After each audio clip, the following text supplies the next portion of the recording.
네, 반갑습니다. 휴머웨어 IT 특론 1번 강의를 맡은 저는 이종필이고요. 장비 문제로 한 5분 늦어졌는데 좀 양해해 주시기 바라고. 불타는 금요일 날 이렇게 또 힘들게 수업 들으러 와주셔서 고맙고, 한 학기 동안 앞으로 잘해봅시다. 그래서 오늘은 첫날이라서 저도 첫날이라서 오랜만에 이렇게 수트를 입고 왔더니 날이 좀 춥네요, 사실. 첫날이라서 이번 전체 강좌에 대해서 좀 간단하게 말씀드리고, 그리고 이 강의를 설계하게 된 전반적인 저의 문제의식, 요거를 이제 말씀드리는 걸로 오늘 수업은 그렇게 하겠습니다. 이게 제 이메일이 이거니까, 포털에 그 아이디가 이거니까, 뭐, 혹시 필요한 일 있으면 이쪽으로 연락을 주시고, 네, 그래서 오늘 얘기할 게 뭐 쭉 이런 거예요. 재미없죠? 오늘 강의와 관련해서 좀 추천할 만한 책들을 몇 개 적어봤는데, 제가 몇 년 전에 쓴 책이 있는데, 사실 좀 많이 좀 쑥스러운 책이고, 이거는 제가 번역한 책인데, 이 책은 되게 명저예요, 명저. 그래서 꼭 한번 읽어보시기를 부탁드리고, 제가 그 포털에다가 강의 소개, 강의 계획서? 그거 올릴 때 뭐 보니까 무슨 추천 도서를 꼭 하나 입력하라 그래서 추천 도서를 막 입력을 하는데, 그 ISBN 넘버를 다 찾아 넣으라 그래가지고, 이거 하나만 넣고 귀찮아서 못 넣었어요. 그래서 아마 이것만 아마 올라가 있을 거예요. 그 다음에, 이 책은 이분이 이름이 어딜 것 같아, 이름만 보면? 인도계 영국 분인데, 재밌어요. 이제 전공자 입장에서 조금 아쉬운 면도 있지만은 부담 없이 이렇게 재밌게 볼 수 있는. 그리고 에른스트 피셔가 또 대표적으로 교양과학의 저술가 중에 한 명인데, 그 책도 많이 썼어요. 많이 썼고, 뭐 이 책도 되게 많이 읽힌 책인데, 또 좀 전공자 입장에서는 좀 약간, 좀 아슬아슬한 면도 있고, 뭔가 좀 현대물리를 신비화하려고 하는 경향도 있는 것 같고, 거기서 굉장히 이제 줄타기를, 이 사람도 원래 물리 전공자였거든요. 근데 좀 약간 그런 게 있습니다. 그 다음에, 생물 하시는 최재천, 도정이, 이 두 분이 대담한 책이 있는데, 이것도 가볍게 한번 읽어보시면은 재밌을 것 같고, 요거도 오늘 강의에 잠깐 나올 거예요, 이 책이. 제가 이 책은 근데 사실 사놓고 다 읽어보진 못했어요. 이거 안 읽어본 책을 추천하니까 좀 민망하긴 한데, 그냥 들춰보고 정독을 한 책은 아니에요. 그래서 사실 뭐 디테일한 내용은 사실 저도 잘 몰라요. 그래서 우선 제 소개를 간단하게 드리자면은, 사진 잘 나왔죠. 제가 근래 들어서 체중이 가장 줄었을 때, 제 몸무게가 미니멈일 때, 2012년 12월 20날이 그 대통령 선거 다음 날, 굉장히 피곤한 상태에서, 걔도 나름 스튜디오 가서 찍은 사진인데, 어쨌든 제가 71년생입니다. 부산에서 태어났고,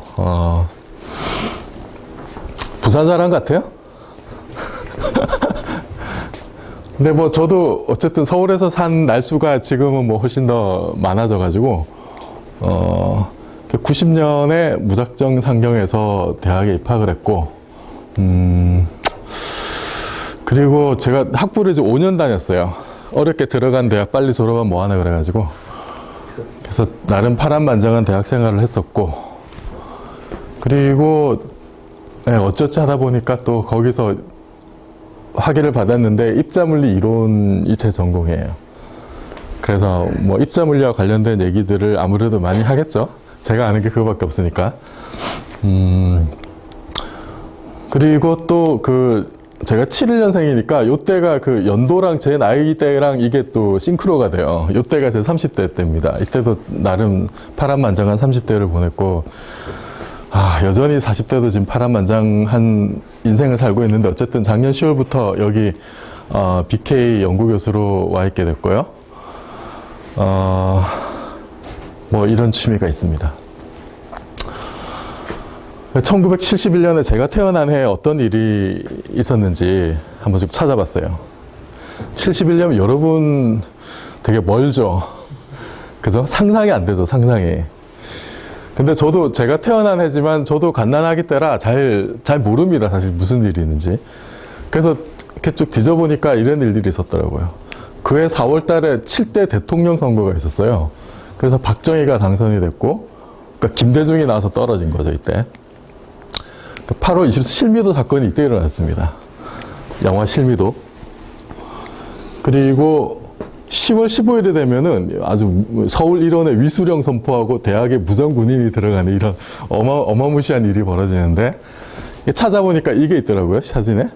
그날에 우리 학교 캠퍼스에 진주한 수도경비사령부 장갑차. 그때 보니까 장갑차 2대가 출동했고 군병력이 한 200명이 왔다 그러더라고요.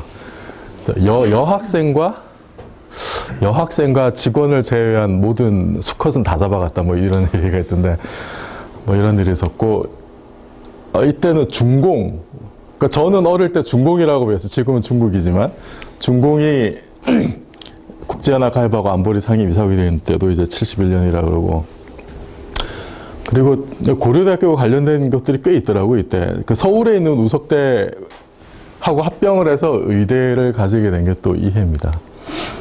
그리고 이것도 되게 큰 사건이었다 그래요. 저도 잘 모릅니다. 이게 제가 잘 모르는 이유가 제가 이때 태어났거든요. 그래서 제가 태어난 시간이 5시 반쯤 돼요. 그러니까 7시간도 안 돼서 2살이 됐습니다, 저는. 굉장히 억울해요. 나이에서 손해를 봐가지고. 그리고 또 찾아보니까 같은 해 태어난 유명인들이 꽤 많더라고요, 이렇게. 뭐 이런 분들. 근데 제가 이 중에 몇 명은 나이를 속인 것 같아요. 연예인들이 이렇게 나이를 깎잖아요. 몇 명은 나이를 속인 것 같아요. 자, 그래서 전체 강좌에 대해서 간단하게 말씀을 드릴 텐데, 이 강의를 들어야 하는 이유, 들어야 하는 이유가 몇 가지 있습니다. 우선은 3학점을 따야겠죠. 그죠? 여기 오기 직전에 그러니까 지금 수강 신청하신 분들은 다 공대생인데 그 물리학과 지금 저기 앉아있는 학생이 문자를 보내서 학점 따기 힘든데 교수님 강의 들어도 될까요? 문자가 왔더라고요. 네, 열심히 들으라고. 아주 여기 딱 해당하는 3학점을 따기 위해서 전형적인 케이스고, 불타는 금요일날 뭔가 의미 있는 일을 해야겠다. 그런 생각이 있으신 분들은 꼭 이 수업을 들으셔야 됩니다. 그리고 세상이 어떻게 돌아가고 있는지, 뭐 이 수업을 듣는다고 세상이 어떻게 돌아가는지 모든 내용을 다 알지는 못할 거예요. 하지만 평소에 여러분이 듣지 못했던, 접하지 못했던 이야기들을 아마 들을 수 있지 않을까. 세상이 돌아가는 다른 쪽에서, 여러분이 모르는 곳에서 세상 돌아가는 이야기를 아마 여기서 들을 수 있을 거예요. 그리고 지금까지 여러분이 물리학에 대해서 뭔가 편견이나 오해를 가지고 있었다면은 그거를 좀 깰 필요도 있고, 잘 몰랐거나 아니면 현대 물리에 대해서 뭔가 좀 제대로 한번 알아야겠다, 이런 생각이 있으면 이걸 꼭 들어야 됩니다. 그리고 과학적인 사고란 무엇인지, 체험을 할 수 있으면 좋은데 체험까지 될지는 잘 모르겠고, 이제 수업을 들으면서 쭉 따라가다 보면은 이 과학자들이 이런 식으로 인생을 살고 있구나, 이런 거를 좀 알게 될 거예요. 자연을 어떻게 바라보고 실제로 과학 활동을 하는 게 어떤 식으로 작동을 하는지, 뭐 그런 거를 좀 볼 수 있는 기회가 될 거예요. 그리고 글쓰기, 그러니까 우리 BK 사업단에서 이제 중요하게 생각하는 것 중에 하나가 제가 그 사업단 계획서인가 이거 자료집을 쓱 보니까 이제 기억에 남는 문구가 이제 창조 경제 시대를 이끌어 나가는 융합형 인재 양성, 뭐 이제 이런 게 있더라고요. 융합형 융합형 인재를 양성하는데 또 이제 요즘 중요한 게 글쓰기 이런 거잖아요. 그래서 저한테도 이 수업을 그 진행을 할 때 글쓰기에 대한 어떤 요구 이런 게 좀 많았어요. 그 고공학교에 그 제가 글쓰기 강연을 한번 했었는데 혹시 들어오신 분 있나요? 한 명. 네, 그럼 나머지는 저의 흑역사를 잘 모르시겠군요. 네. 그래서 하여튼 제가 뭐 글쓰기에 흑역사가 좀 있습니다, 제가. 그래서 제가 뭐 물리학과 들어가서 계속 물리만 전공해서 공부했기 때문에 정식으로 글쓰기를 배우거나 뭐 그런 사람은 아닌데, 아까 잠깐 보셨지만 이제 제 취미 생활 중에 하나가 이제 시사평론이 있고, 그래서 뭐 이래저래 글을 좀 썼어요. 그리고 뭐 아까 책도 좀 있었고, 과학과 관련해서 뭐 글을 좀 쓴 것도 있고, 그래서 뭐 그렇게 많이 뭐 글을 쓰지는 않았지만은 그래도 여러분들보다는 많이 썼겠죠. 일단 살아온 날들이 있으니까.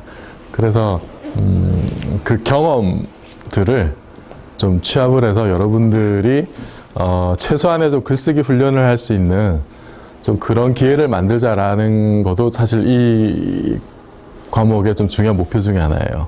그래서 그게 이제 어떻게 해소가 될지는 좀 이따가 이제 말씀을 드릴 텐데, 그러니까 근데 이 수업이 뭐 완전히 글쓰기로 오리엔트된 수업은 아니기 때문에 정말로 글쓰기만 하려면은 맨날 이렇게 주제 내가지고 막 써내고 첨삭지도 하고 이제 이렇게 해야 되는데, 뭐 우리는 그게 지금 포인트가 아니니까 과학과 관련된 이야기를 하면서 그 속에서 그 최소한으로 좀 그 할 수 있는 방법들을 좀 찾아보려고 해요.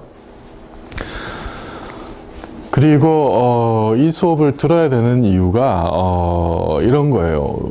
그러니까 20세기는 과학 문명의 세계였습니다. 그죠? 이거는 뭐 말할 필요도 없이 너무나 당연해서 잘 잊고 지내는.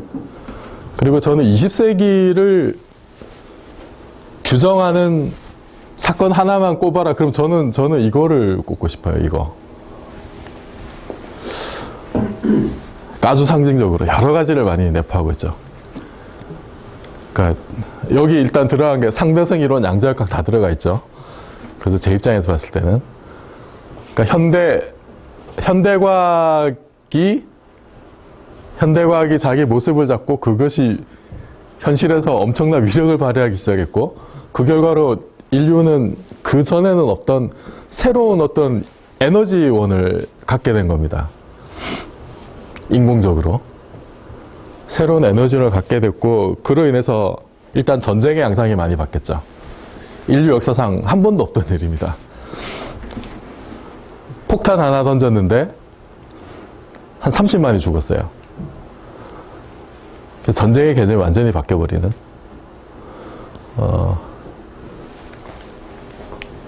그리고 이게 어쨌든 그 인류 역사상 또 유례가 없는 끔찍한 그 엄청난 규모의 그 전쟁과 또 연루된 사건이잖아요. 그 우리나라는 이거 덕분에 독립을 했고, 그죠?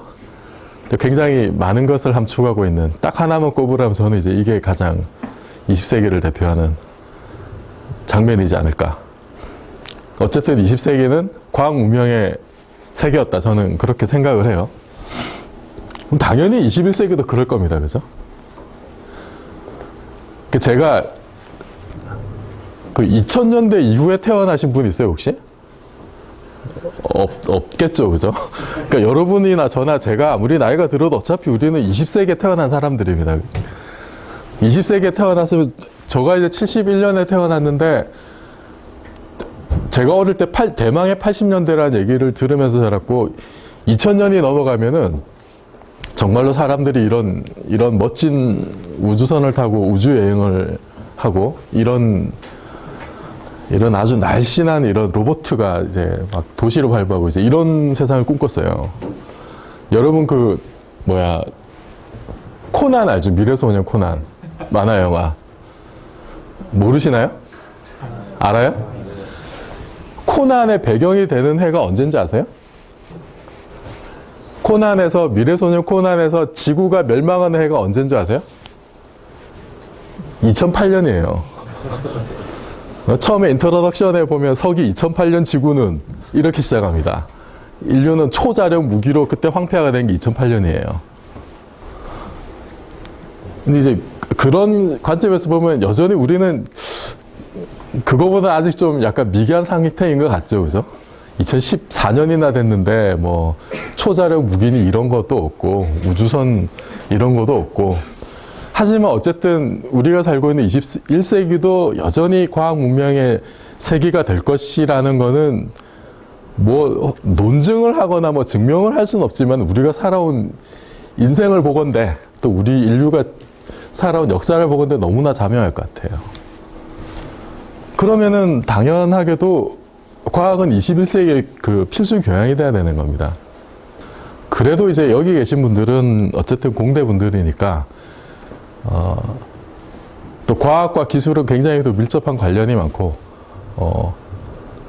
또 여러분도 관심이 또 많을 거고, 그래서 뭐 알아서 찾아보고 또 최소한의 교양인이 되기 위해서 노력들을 많이 했을 거예요. 근데 이제 저쪽 동네 계신 분들은 굉장히 참 힘듭니다. 이 얘기하기가.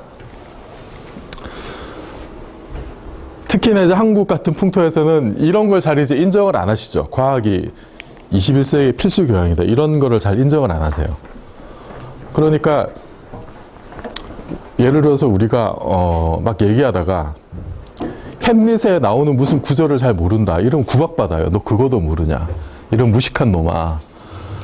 그런데 얘기하다가 엔트로피가 뭐냐, 그런 얘기를 막 어제 저녁에도 제 아는 그 경제학과 출신의 어떤 그 정당인이 저한테 전해서 야, 엔트로피가 뭐냐 물어보더라고요. 근데 그 친구는 약간의 좀 부끄러움이 있었지만은 보통 사람들은 부끄러움이 없어요. 엔트로피 증가의 법칙, 연력학 제2법칙, 이것이 뭔지를 모르는 것에 대한 부끄러움이 하나도 없고, 부끄러움이 없을 뿐만 아니라 굉장히 그걸 당당하게 생각해요. 그리고 오히려 그것을 아는 걸 부끄러워해요. 너 그거도 아니? 막 이런 식으로. 야, 너 공돌이냐? 뭐 그런 것도 알게? 굉장히 막, 그래서 뭐 가다가 이제 궁금해서 물어봐 놓고 제가 막 얘기를 해요. 그러면은 경멸의 눈초로, 야, 너는 이상한 것도 안 해? 막 이런 식으로 이제 핍박을 받는 그런 경우가 많습니다. 굉장히 잘못된 거란 거죠. 지금 우리가 살고 있는 시대가 어떤 시대인데, 그죠? 이거는 정말 햄릿의 그 한 문장을 기억하지 못하는 것만큼이나 이거는 부끄러워해야 될 일이란 말이에요. 그렇지 못한 풍토에 살고 있고, 그래서 그 이 수업을 하면서도 이제 그 여러분들에게 좀 강조하고 싶은 것이, 절대로 기죽지 마라. 예? 누가 그렇게 구박을 하더라도 오히려 여러분이 구박을 해야 될 위치에 있다는 것을 좀 강조하고 싶어요. 그래서 문명인으로 살 것이냐, 야만인으로 살 것이냐, 빨간 약과 파란 약을 선택을 해야 되는, 사실은 굉장히 좀 중요한 겁니다. 그래서 절대로 그 다른 데 가서 자신 있게 빨간 약을 먹으라고 얘기할 수 있는, 문명인답게 살아라, 이런 얘기를 할 수 있어야 될 것 같다, 그런 생각에서 이 수업을 꼭 들으셔야 돼요. 그래서 이 강의를 꼭 들어야 할 사람들은 또 이제 어떤 사람들이냐면은, 태어나서 아직까지 물리 수업을 한 번도 들어본 적이 없다. 아, 역시 뭐 일반 물리 같은 거 들어보신 건가요? 다행입니다. 그렇지만 상대성이로 양력과 우주에 대해서 아는 척하고 싶다. 그죠?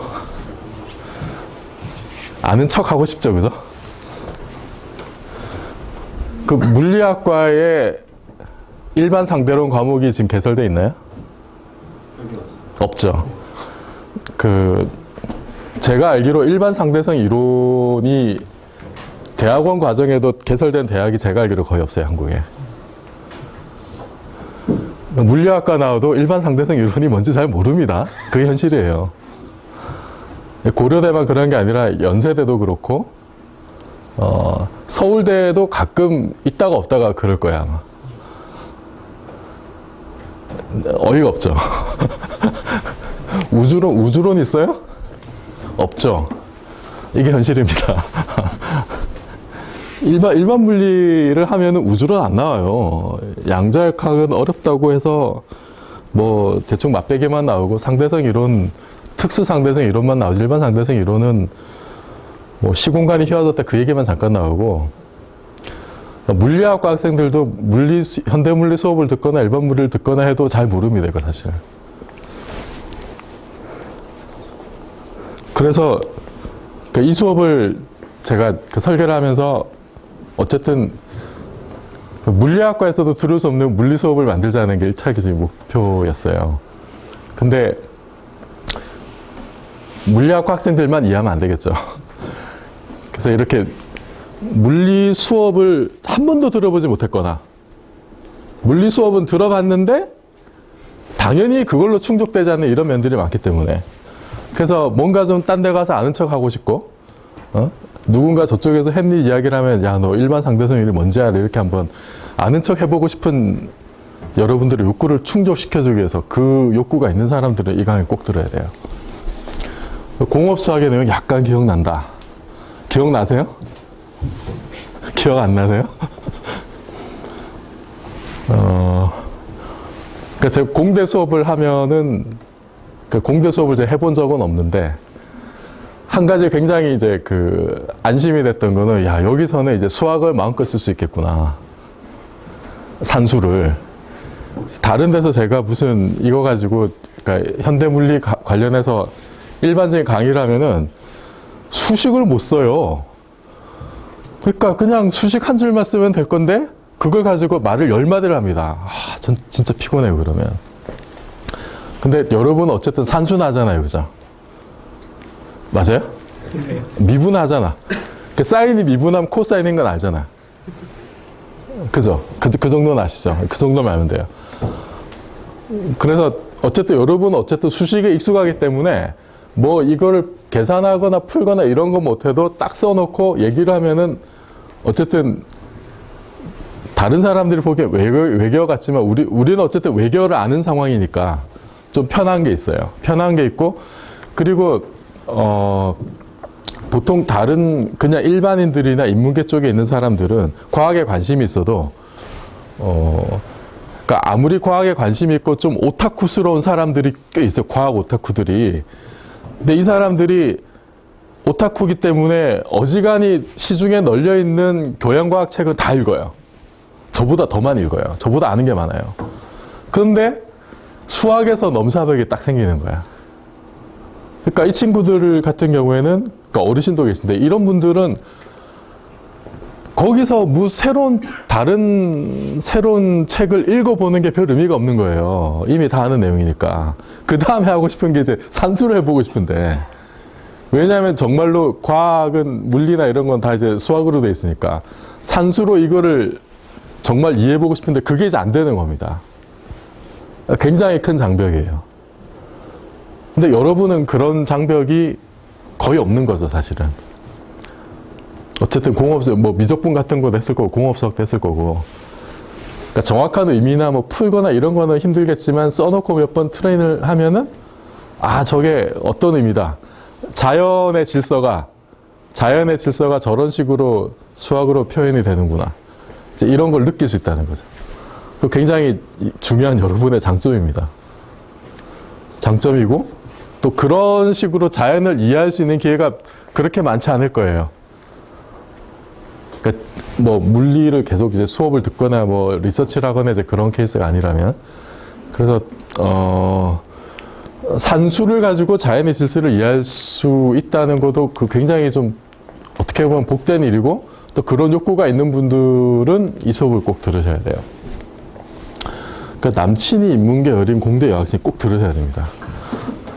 네.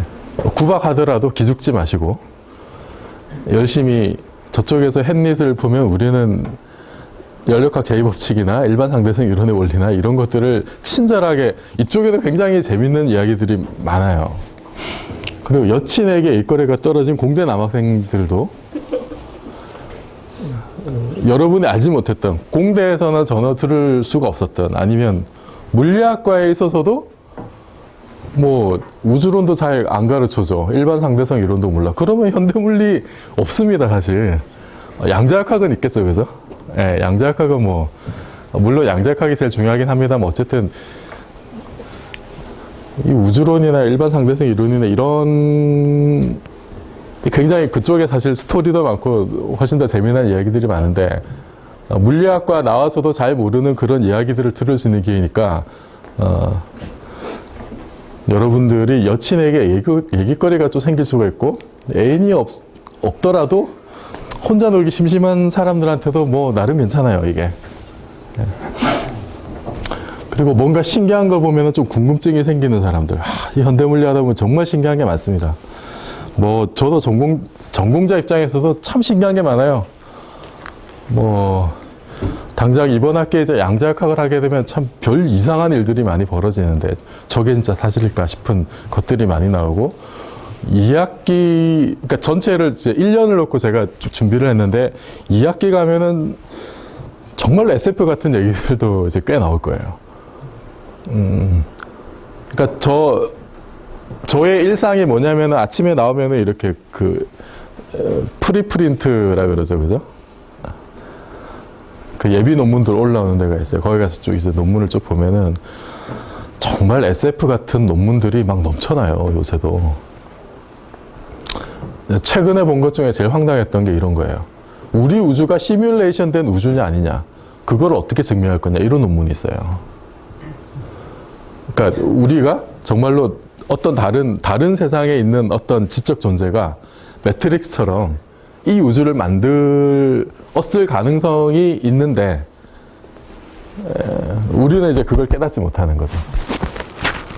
그럼 그걸 어떻게 우리가 우주를 관측해서 그 시그널을 포착할 수 있냐, 이런 논문이 나와요, 실제로.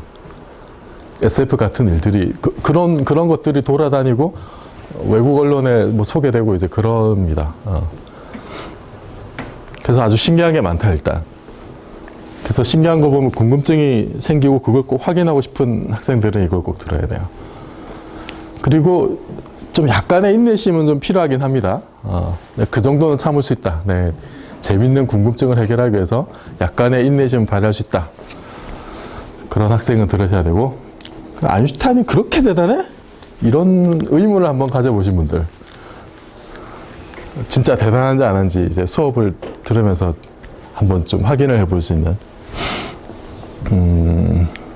아인슈타인은 여러 가지 의미로 대단해요. 뭐 그건 이제 수업을 하면서 이제 알게 될 텐데. 그리고 자연의 경이로움을 조금이라도 느껴보고 싶다.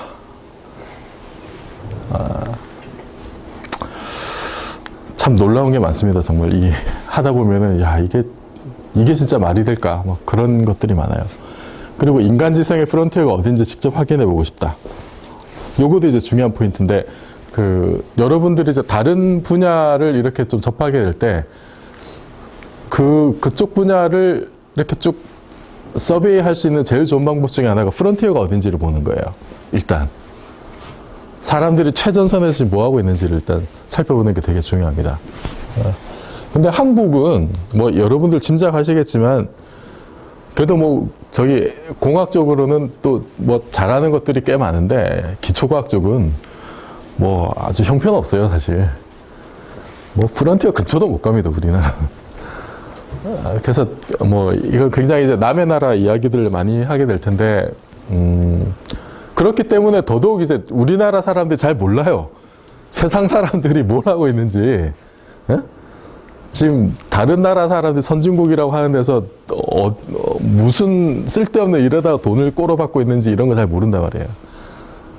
그 세상이 어떻게 돌아가는지. 지금 우리 인류의 지적 수준이 어디까지 가 있는지 모른단 말이에요. 그래서 그거를 좀 알고 싶은 분들은 이 수업을 꼭 들으셔야 되고, 글 한 줄 잘 써보고 싶다. 뭐 이런 욕망이 계신 분들도 뭐 완벽하게 충족은 되지 않겠지만 어쨌든 뭐 최소한의 훈련은 될 수 있을 거예요. 그리고 어쨌든 뭔가 이렇게 좀 아름다운 거를 이렇게 보면은 그게 뭔지는 몰라도, 야, 저건 참 아름답구나. 좀 이런 심성을 가진, 네, 그런 학생들은 꼭 들으셔야 됩니다. 그래서 요거는 제가 포털에다 올린 내용들인데, 그래서 기본적으로 현대 물리학의 내용과 그것이 20세기 현대 문명에 미친 영향을 배우는 1년 과정의 1학기분이에요, 지금 이게. 그리고 이거를 지금 융합 거대사의 관점에서 이걸 한번 재구성해보자라고 썼는데, 요즘 그 고등학교 과학 교과서가 융합 교과서라고 있어요. 빅뱅부터 시작해서 쭉 가르치는. 그리고 그게 거기에 영향을 준 게 이 거대사 빅히스토리라는 거예요. 요게 그러니까 우리 BK 사업단에서도 이제 중요한 키워드가 융합 뭐 이런 건데, 어쨌든 그 관점에서 이 전체 과학사 전체를 바라보는 게 이제 빅히스토리인데, 지금 그 고등학교 융합 교과서도 그런 식으로 지금 되어 있고, 아마 대학에서도 이제 그런 쪽으로 하려는 움직임들이 있어요. 그래서 지금 그러니까 이 관점에서 지금 세상을 바라보는 게 이제 어떤 건지, 그런 거를 한번 같이 이제 좀 조망을 해보자라는 의미예요. 이게 근데 아직 뭐 완전히 이렇게 틀이 잡혀 있거나 뭐 거기서 뭐 대단한 성과들이 나오거나 그럴 단계는 아니고, 이제 조금씩 시도들을 하고 있고, 뭐 미국에서 이거 처음 이제 막 얘기가 나왔었는데, 어쨌든 이게 대체 무슨 소린지, 그러니까 융합의 관점에서 거대사의 시각으로 자연과학을 보는 게 어떤 거냐. 어쨌든 이게 그 요즘 키워드니까 한번 알아볼 필요는 있겠죠. 그리고 그러니까 이걸 좀 비판적으로 저는 이제 재검토를 해보고 싶은데, 그러니까 저는 개인적으로는 좀 약간 좀 조금 비관적이긴 해요. 그 빅히스토리가, 그러니까 솔직히 얘기하면 이거 완전 사기인데 이런 생각이 좀 들긴 해요.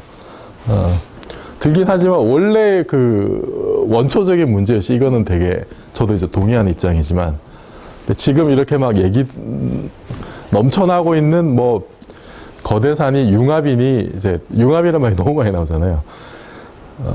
거의 대부분은 사기인 것 같고, 제가 확인한 사기도 몇 개가 있고, 그래서 이것들을 그러니까 무분별하게 좀 이렇게 그 남용되고 있거나 좀 잘못 적용되고 있는 것들에 대해서 우리가 좀 비판적인 시각을 가질 필요가 있다는 생각이 들어요. 그리고 우선 이거를 빅히스토리를 하려면은 가장 중요한 게 빅뱅 우주론입니다, 사실. 뭐 처음 얘기의 시작이 빅뱅인데 빅히스토리 시작이 빅뱅이에요. 빅뱅 우주론이 뭔지 알아야 돼요, 사실.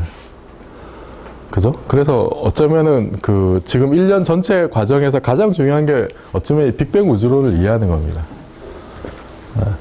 근데 제 전공은 사실 우주론 쪽은 아니고 이제 입자물리 쪽이에요. 입자물리 쪽인데, 요새는 얘랑 뭐 연결이 좀 많이 돼 있긴 합니다만, 그래서 입자물리를, 그러니까 이 우주론하고 입자물리가 뭐 물론 뭐 가까워졌다 멀어졌다 하기도 하지만은, 또 인접 분야이기 때문에 저희 같은 경우는 이제 그 교양 수준에서라도 좀 알아야 되는 것들이 있어요. 그래서 제가 좀 뭐 미흡하지만 어쨌든 이쪽에 대해서도 좀 중점적으로 얘기를 할 생각이고, 우리 그 대학원 세미나 하잖아요, 그죠? 대학원 세미나 중에 4월 10일인가 그때 저기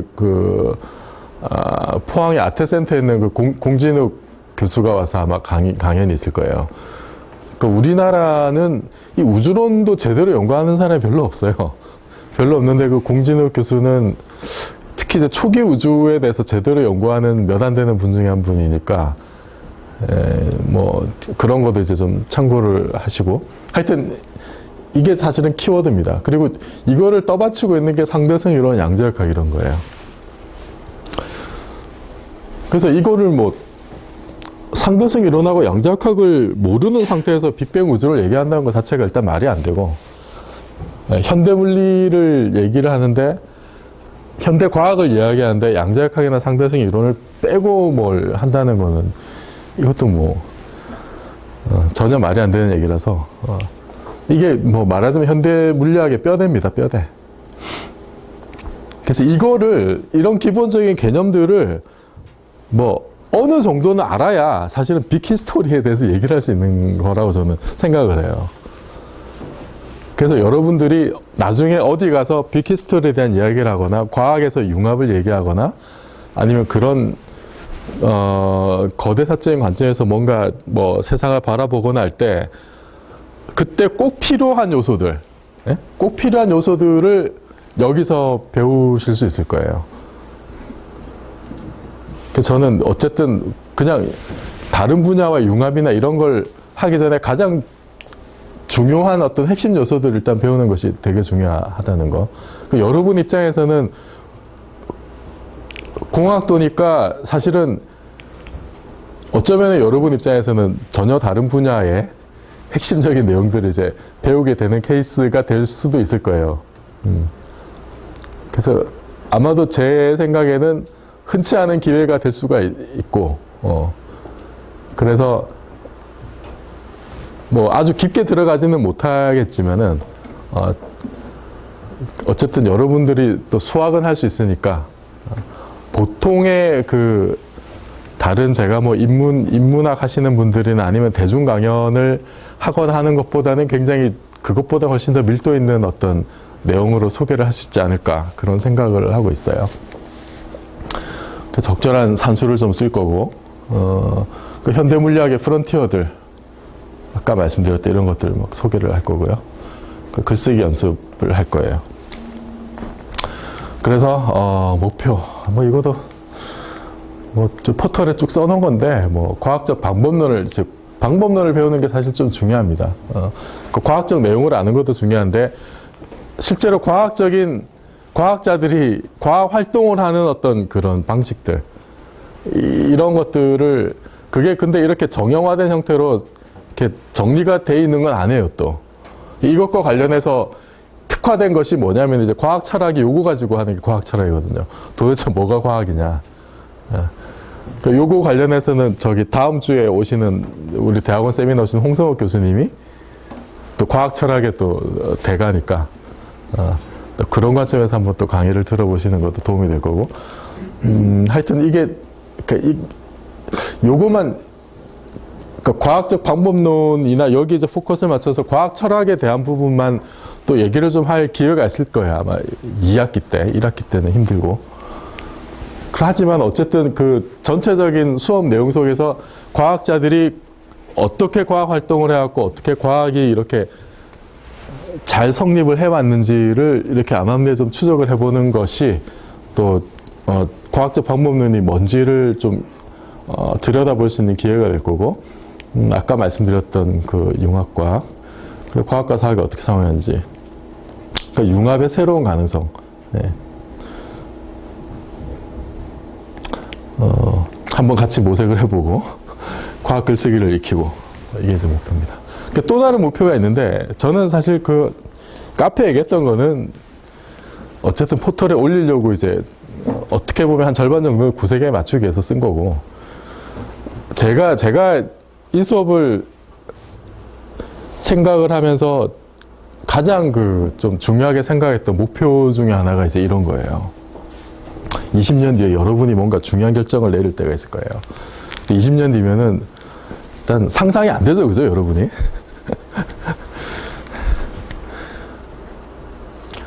(20년) 뒤면 40대잖아. 그죠? 아닌가? 맞죠? 나이 30, 내 나이가 30이 넘나? 이것도 상상하기 힘드시죠, 요즘? 아니에요? 30 넘으셨나, 다들?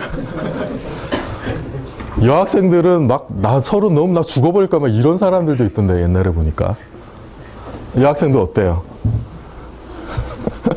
나이 30에 자기 모습이 상상이 되나요? 안 되죠. 네, 안 될 거예요. 안 될 나이입니다, 지금은. 그런데 어쨌든 20년 뒤면은요, 여러분이 어쨌든 40대 중반? 지금 제 나이이거나 더 많거나 이제 그렇게 될 텐데, 그러면은, 그때 이후로는 여러분이 어쨌든 이 사회에서 뭔가 중요한 결정을 내리는 위치에 있을 가능성이 많아요. 여러분이 좋든 싫든 간에. 현실적으로 봤을 때 고려대 공대 대학원을 나왔다. 그 사회 진출해서 한 20년 지났다. 그러면은 어쨌든 여러분은 여러분의 의지와 상관없이 우리 사회에서 중요한 결정을 해야 되는 위치에 있을 거예요.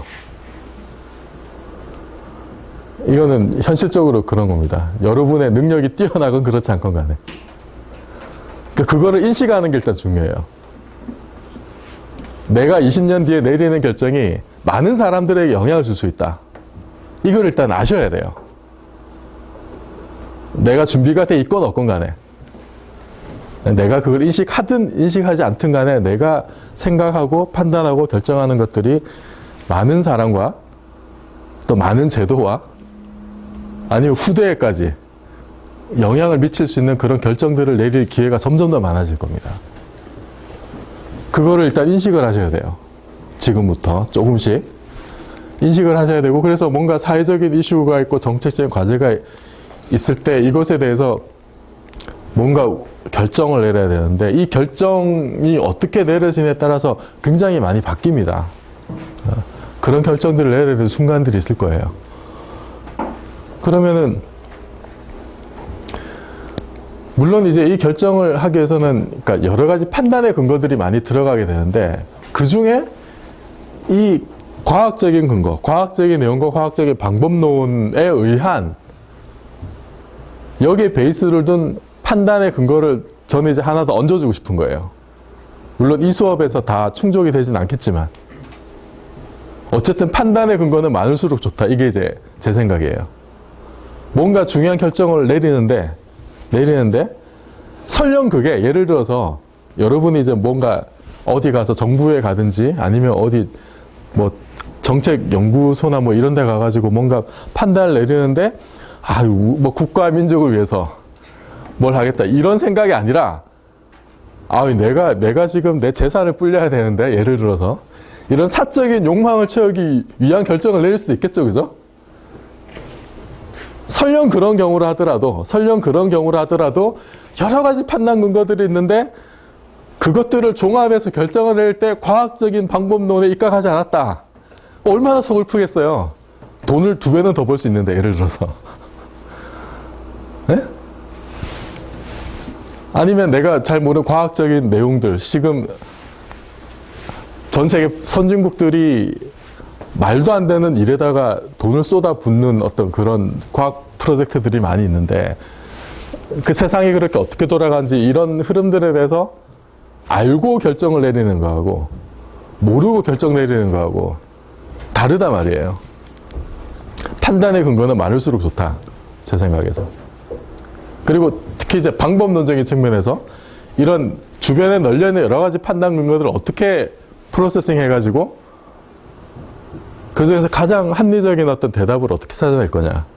이거는 여러분의 이 사적인 이익을 극대화하기 위해서 결정을 내리든 아니면 공익을 위해서 결정을 내리든 모두를 위해서 필요한 겁니다, 사실은. 물론 그 뒷감당은 이제 여러분이 하셔야 되는 거지만, 가르치는 입장에서는 이왕이면은 공공의 이익을 위해서 불특정 다수의 이익을 극대화하는 방식으로 결정을 내리는 게 좋겠죠. 그리고 그러기 위해서는 좀 이런 근거들이 좀 있어야 된다. 그리고 이 수업을 통해서 여러분들이 직접적으로 나중에 20년 뒤에 여러분들이 뭘 하는데 내가 20년 전에 무슨 이상한 수업을 하나 들었었지, 이런 기억을 뭐 디테일하게 하진 않겠죠. 하진 않겠지만은 뭔가 좀 그런 어떤 그 단서, 생각의 단서, 이런 것들을 좀 하나 남기고 싶은 거예요. 네. 그래서 이게 저의 목표고, 주별 강의 계획은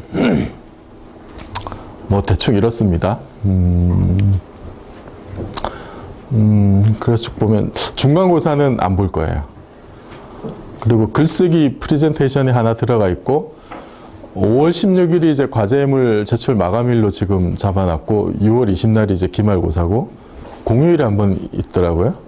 그래서 이게 지금 뭐 쭉 써놓긴 했는데, 그러니까 현실적으로 봐서 여기 이제 그 13주가 되면 빅뱅 우주론에 처음 딱 들어가면 좋겠는데, 그때는 우리가 관측한 우주에 대해서 지금 현재 뭐 2013년, 2014년 지금까지 나온 데이터가 어떤 게 있는지, 뭐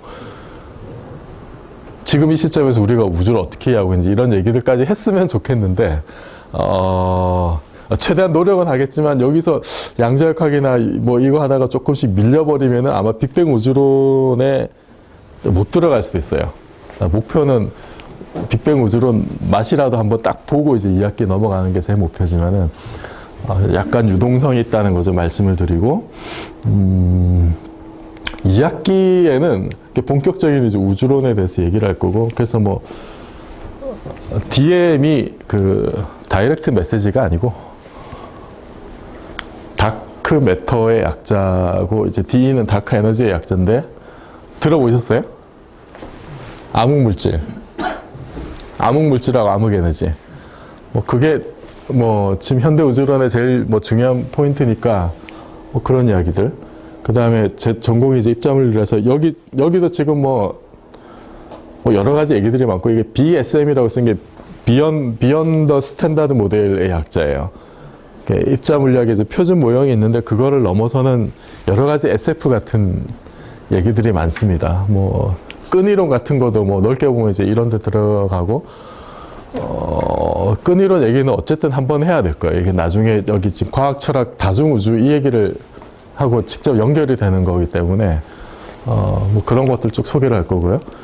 그래서 아까 말씀드렸던 과학적 반복론과 직접 연결이 되는 과학 철학적인 얘기도 좀 할 거예요. 요 부분은 그러니까 과학자 입장에서 바라보는 거하고 과학 철학을 전공하는 사람이 바라보는 거 조금 다를 수가 있습니다. 다를 수가 있는데 지금 우리가 금요일 5, 6교시고 금요일 1, 2교시에 김동관 교수님 수업 있잖아요. 그죠? 그분은 과학사 내지 과학 철학 쪽을 이제 하세요. 그래서 관점이 조금은 다를 겁니다. 혹시 이제 둘 같이 듣게 되면은. 근데 둘 다 중요해요. 그러니까 현직 과학자가 바라보는 과학에 대한 입장이 있는 거고, 과학 철학이나 과학사를 주로 하시는 분들이 바라보는 과학에 대한 입장이 있는 거고, 그게 양쪽을 아마 좀 같이 비교할 수 있는 이 수업이 백투백으로 돼 있어가지고, 그것도 재밌을 거예요. 네. 그리고 뭐 몇 가지 이슈들, 재밌는 이슈들도 좀 다뤄볼 생각인데, 이거는 뭐 몇 개가 돼 있어요. 몇 개 돼 있는데, 구체적으로 이제 어떻게 될지 한번 좀 짜봐야 되고, 어쨌든 대략, 2학기는 이제 이런 식으로 배치를 했고, 그래서 1학기는 그래서 사실은 제일 중요한 게, 이번 학기는 제일 중요한 게 상대성 이론하고 양자역학이에요, 사실. 쭉 보면 알겠지만. 그거만 제대로 알아도 뭐, 현대물리의 절반 이상은 이제 이해를 한 거니까, 이거를 알아야 우주론이 왜 그렇게 이상한지도 뭐 이해를 할 수가 있을 거고, 요 베이스가 돼야 이 이후에 2학기 때 이렇게 배치해 놓은 여러 가지 이런 것들을 좀 더 근본적인 레벨에서 이해를 하실 수 있을 거예요. 교재는 딱히 없고, 대신 참고도서는 제가 적절한 참고도서를 오늘처럼 이렇게 얘기를 해줄 거예요. 수업 방식은 이렇습니다. 이런데 중간에 시간은 뭐 이렇게 엄격하게 이렇게 뭐 15분 되면 이제 끝내고 이제 이런 식으로 되지는 않을 텐데 중간에 뭐 한 10분 정도 브레이크를 하고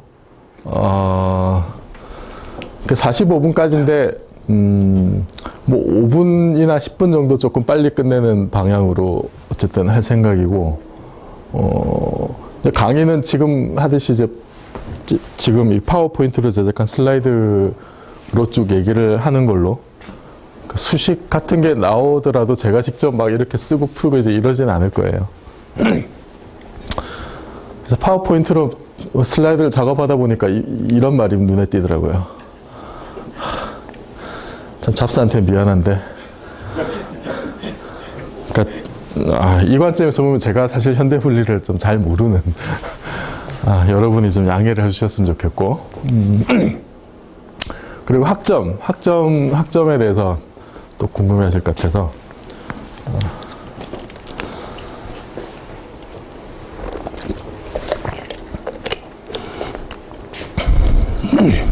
뭐, 대학원 정도 되면 학점 별로 안 궁금할 수도 있죠. 그죠? 뭐. 여기서, 안암동에서 뭐, 먹은 밥이 몇 그릇인데, 그죠? 학점은 이렇습니다. 기말 50%, 과제물 40%, 추석 10%, 중간고사 없. 추석 점수는 이렇게 낼 거예요. 추석 점수를 대충 알려고 그랬는데 요즘 학생들은 추석 점수를 엄격하게 또 이렇게 카운트하는 거를 되게 좋아한다 그래가지고 저도 참 귀찮지만 추석 점수는 이제 10점 만점으로 추석해야 할 날 분의 실제 추석한 날수로 해서 소수점 이하를 올리면은 이제 90% 이상이면 이제 만점을 받겠죠. 그래서 여러분이 뭔가 정당한 사유가 있으면 여기 출석해야 할 날수에서 제가 빼줄 거예요.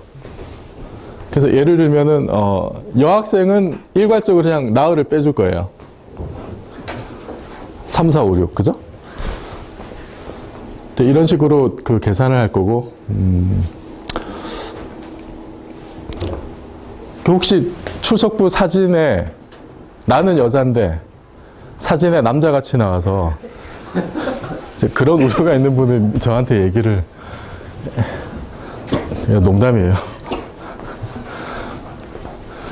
출석 점검은 어떻게 할 거냐면은 요게 이제 글쓰기하고 관련이 있는데 그날 강의 내용 요약문을 제가 받을 겁니다. 이건 오늘부터 적용되는 거예요. 오늘부터. 그래서 강의 내용 요약문을 이제 어떻게 쓰냐면은 뭐 별로 부담이 없게 200자 이하 한 문장 이상 손글씨로 그 200자 이하인데 제가 뭐 200자인지 300자인지 세보겠어요. 그죠? 근데 이거는 이제 무슨 의미겠어요? 너무 많이 쓰지 말라는 겁니다. 저도 불타는 금요일을 살아야지. 그죠? 그러니까 너무 많이 쓰지 말라는 거고 최소한 한 문장 이상은 또 써야 그래도 뭔가 좀 여러분이 글쓰기 연습을 하는 보람이 있는 거잖아요. 그래서 우선은 이렇게 해보고 상황을 봐서 이게 뭐 300자 이상이 되거나 이제 한 문장에 두세 문장으로 되거나 그 조금씩 늘려나가는 방향으로 뭐 안 되면 계속 한 문장 쓰는 걸로 하고 뭐 이 정도는 부담이 안 되죠? 네, 부담이 안 될 것 같아요. 그래서 그 중에 이제 가산점을 줄 건데 우수 요약문 작성자는 제가 선정을 해서 0.5점의 가산점을 줄 거예요. 출석 점수에다가 기말했을 때 소수점은 버리고 9.5점 받았다 그러면 그냥 9점입니다. 그리고 다음 강의 시작 때 이런 사람들이 가산점을 받았다라는 걸 이제 공개를 할 거고 그리고 최우수 요약문 한 명한테는 제가 그 특별한 선물을 준비했어요. 선물이 뭐냐면 이겁니다. 보헤미안은 아시죠? 그죠? 모르시는 분.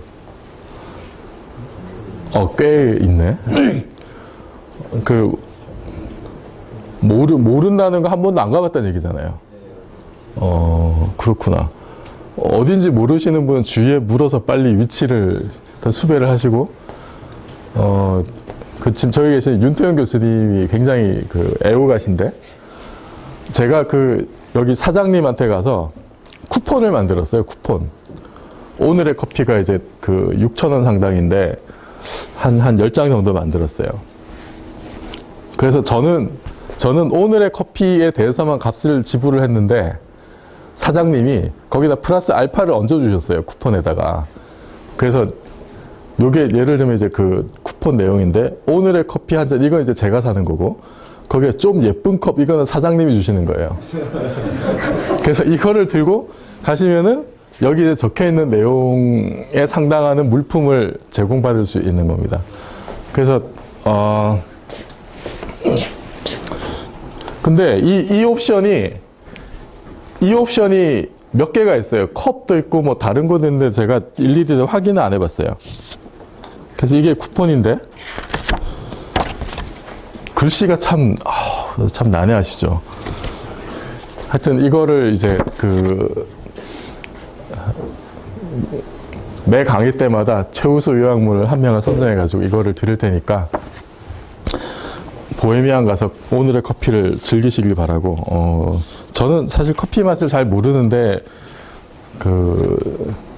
거의 준 전문가급이신 윤태영 교수님에 따르면은 굉장히 수준 높은 커피점이라고 하도 입이 마르게 칭찬하셔가지고 자주 안 가보신 분들은 이번 기회에 열심히 강의 요약문 써서 공짜 커피를 한번 마셔보시길 바랍니다.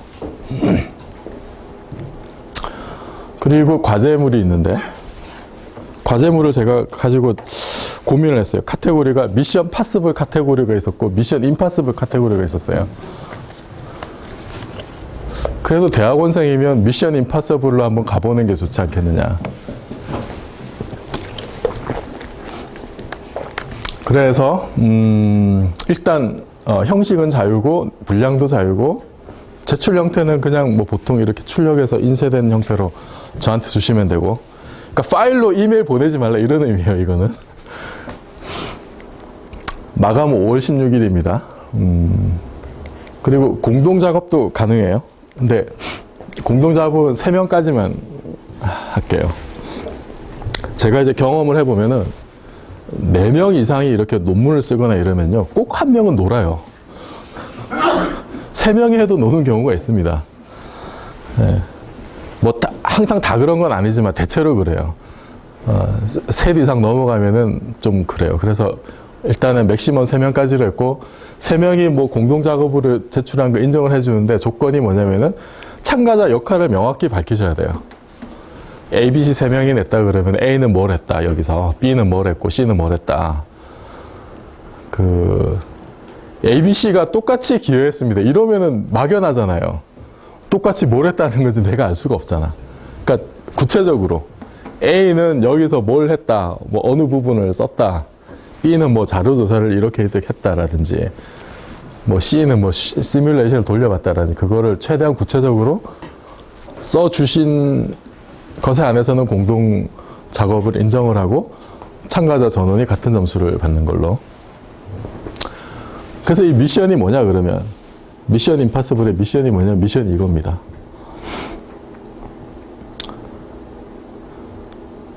미션이 이거예요.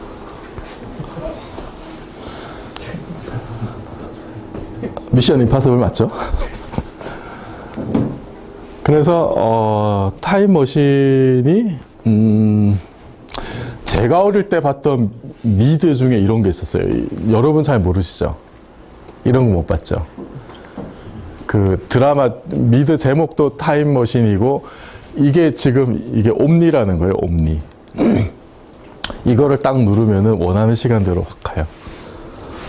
요때는 이거는 그 드라마의 그게 내용이 뭐냐면은 역사적인 어떤 사실들이 이렇게 잘못 꼬여 있는, 예를 들면은 뭐 이순신 장군이 명량 대첩에서 외선을 격파해야 되는데 거기에 뭔가 문제가 생겼다.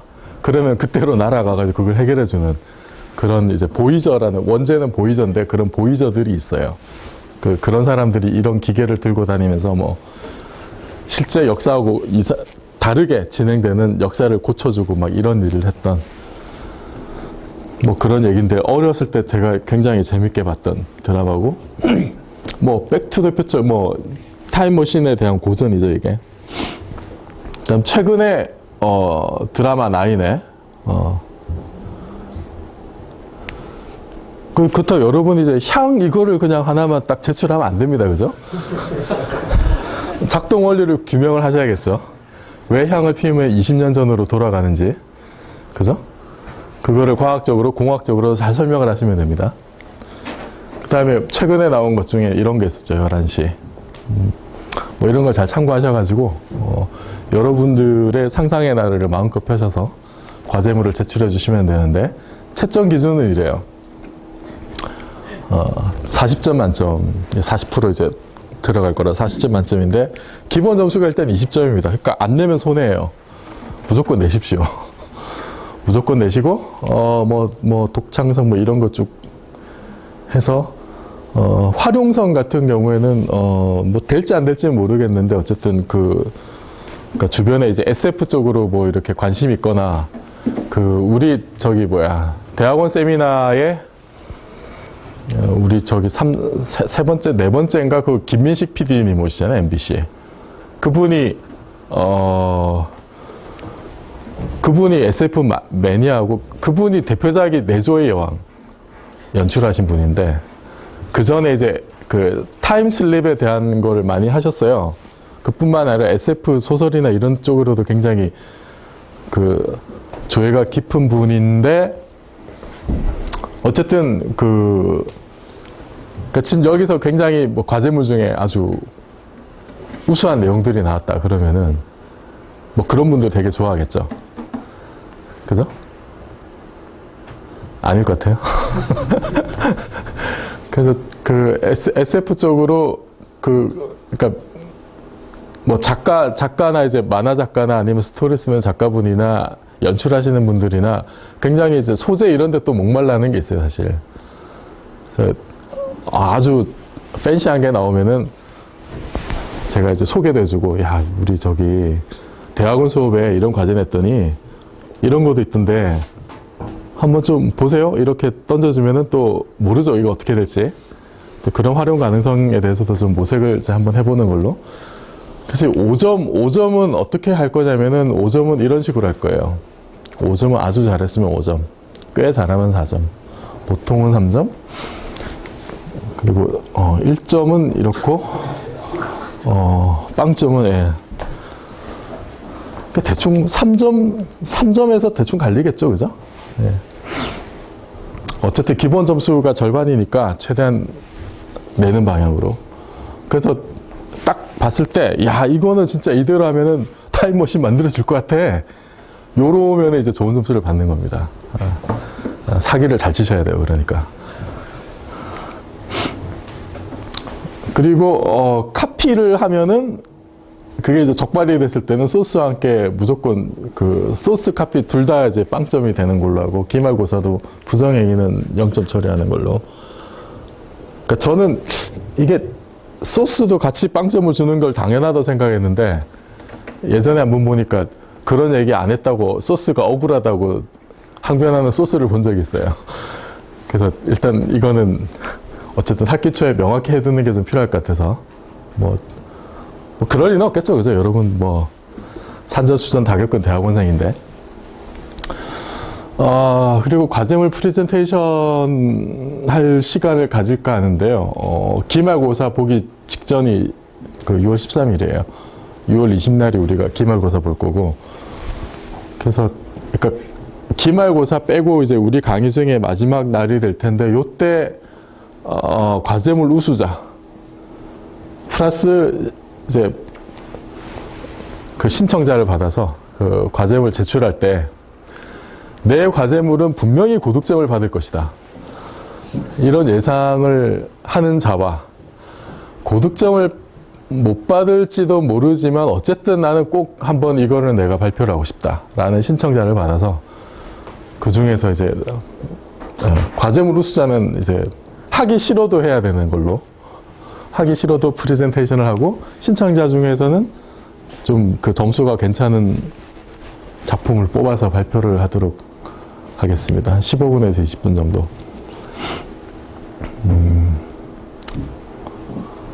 그래서 뭐 여유가 된다면 이제 프레젠테이션에 대해서도 그 자체에 대해서도 여러 가지 뭐 디스커션도 하고 이러면 좋겠지만 그럴 것 같지는 않고, 어쨌든 좀 짧은 시간이긴 하지만 또 한 번씩 이렇게 기회를 가져보는 것도, 그러니까 남이 하는 거, 여러분 동료 학생들이 하는 거 보는 것도 재밌을 거예요.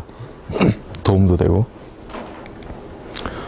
기말고사는 대충 뭐 이렇게 할 거고, 단답형이 있을 거, 뭘 계산해서 풀라 이런 거는 안 낼 거니까 뭐 걱정하지 마시고, 뭐 산수 문제가 있더라도 뭐 그냥 간단한 걸 내겠죠, 그죠? 제가 뭐 전공 과목도 아닌데.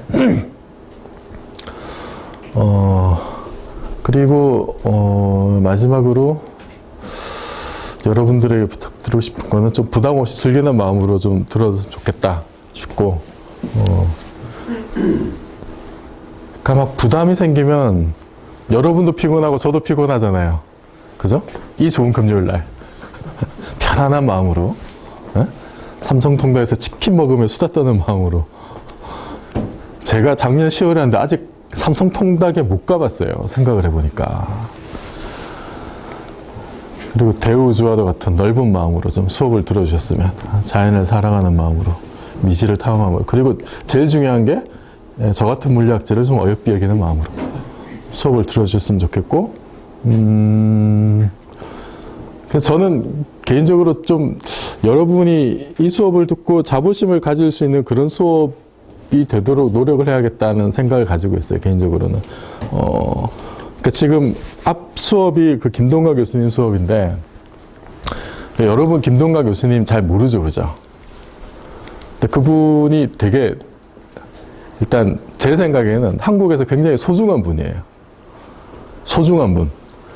그러니까 과학 문화라는 영역을 새로 이제 거의 뭐 혼자 맨손으로 이제 개척을 하신 분이고, 뭐 과학의 사회학, 과학 기술의 사회학, 뭐 이런 거를 한국에 거의 처음 소개했던 뭐 1세대에 속했던 분이고, 저도 대학생 때는 그분의 글을 읽으면서 자랐고, 그런 면에서, 그러니까 여러분들이 그분 수업을 들을 수 있는 것 자체가 그게 여러분들한테 큰 자부심이 될 거예요, 제 생각에. 그러니까 지금은 여러분이 이제 잘 모르실 텐데, 그러니까 예를 들면 저 같은 경우에 옛날에 학교 다닐 때 그러니까 뭐 꽤 오래전에 작고하신 그 정운영 선생이라고 이제 중앙일보 칼럼 쓰시는 한국의 대표적인 칼럼니스트였는데, 그분이 이제 그 겸임 교수라서 수업을 하셨어요. 저희 때는 정운영 수업 듣는 게 큰 자부심이었어요. 수업을 잘하고 못하고 떠나가지고, 야, 내가 어디 가서 나 정운영 수업 들어, 이 자체가 하나의 자부심이었어요. 근데 김동관 교수님 수업은 그 자체로 자부심이에요, 사실 제가 보기에는. 그분 수업을 들을 수 있고, 그분 수업이 이렇게 개설돼 있고, 여러분이 그냥 가서 뭐 수강을 하든 아니면 가서 한 번씩 청강을 하든 그 자체가 굉장히 좋은 기회고, 그게 여러분들에게 나중에, 지금은 모르겠지만 지나고 나면은 자부심으로 남을 거예요. 그러니까 저는 수업이 백투백으로 배치된 것 자체가 저는 사실 좀 개인적으로 굉장히 좀 영광스럽게 생각을 하고, 그래서 아직은 이제 저는 그 인생을 좀 비루하게 살아와서 사실 그 김동관 교수님에 비해서는 여러 가지 모자란 게 많아서, 그렇기 때문에 그냥 이 수업을 듣는 것 자체가 여러분들에게 전혀 자부심이 생기지는 않을 텐데, 어쨌든 제 앞 수업을 하시는 그 김동관 교수님의 그 아우라와 그 어떤 수업의 어떤 중요성, 이런 것에 좀 뒤지지 않도록, 그래서 여러분이 좀 비슷한 자부심을 조금이라도 가질 수 있도록 제가 좀 최선의 노력을 다해야 되지 않을까 하는 생각을 가지고는 있어요. 여러분들도 좀 많이 도와주셨으면 좋겠고, 제가 뭐 아직 여기서 수업을 하는 게 처음이라 이제 시스템에 익숙하지 않은 부분들이 좀 있을 수가 있어요. 그래서 그런 거는 여러분들이 양해를 해주셨으면 좋겠고, 뭐 그래서 휴식입니다. 휴식인데, 제 문자 질문을 받을 테니까 궁금한 거 있으면은 직접 질문하기 곤란한 거는 문자를 주시면은 제가 휴식 시간에 취합을 해서 답변할 수 있는 건 답변을 해드리는 걸로. 그리고 물론 그냥 수업 중에 아무 때나 질문하셔도 돼요. 근데 그냥 질문하라 그러면 질문 잘 안 하잖아요. 쑥스럽고 혼날 것 같고, 그죠? 근데 저도 그렇게 배우고 자랐어요. 저도 여러분 만날 때나 학부생 때나 그 지극히 한국적인 분위기 속에서 질문하면 야단 맞고 막 괜히 분위기 싸해지고, 그죠? 저도 그런 분위기에 익숙하게 자랐기 때문에 질문을 하거나 질문을 받는 게 굉장히, 저도 사실은 익숙하진 않아요. 익숙하진 않고, 근데 여러분 생각을 해보세요. 질문하는 사람이 편하겠어요? 질문 받는 사람이 편하겠어요? 하는 게 편합니다. 여러분 학생이잖아. 학생은 바이 데피니션 책임을 안 져도 돼요. 아무리 어이없는 소리를 해도 다 익스큐스가 되는 게 학생이에요. 근데 한국에서는 좀 어떤 풍토가 있냐면 이제 학생의 모든 책임을 또 다 져야 되는 좀 그런 게 있긴 하죠. 근데 입장을 좀 여러분이 이제 제 입장을 헤아려 준다면은 여러분의 질문에 대해서 답변을 해야 되는 제 입장도 얼마나 곤란하겠어요. 그죠? 질문 받는 게 사실은 더 싫어요. 솔직히. 솔직히 싫지만은 어쨌든 그 여러분이 뭐 수시로 이제 질문을 하면은 제가 성심껏 답변을 해드리고 그리고 그러니까 우리 질문하고 답변하는 것이 어색하고 막 이상해지는 이유 중에 하나가 그러니까 서로가 정답을 원해서 그래요. 정답을 틀에 정해진 답 이거를 원하기 때문에 질문 받는 사람이 질문하는 사람이나 근데 제가 뭐 무슨 구글신도 아니고 그죠? 모든 질문에 제가 정답을 가지고 있을 리도 없고 또 제가 하는 답변이 100% 옳을 가능성도 없어요. 사실은. 그런 점을 여러분이 좀 다만 이제 질문이 들어오면 저는 제가 아는 범위 내에서 최선을 다해서 답변을 해드릴 거고 그게 틀릴 수도 있다 이런 걸 감안을 하시고 여러분은 전혀 이제 부담 없이 부담 없이 하려면 더 부담 가질 수도 있겠지만 어쨌든 언제든지 수시로 질문할 게 있으면 질문을 하시고 직접 묻기가 거북하면은 문자로 주시면은 제가 취합을 해서 질문을 해결하는 걸로 그렇게 하고요. 지금 15분, 17분인데 10분 휴식하고 다시 시작하겠습니다.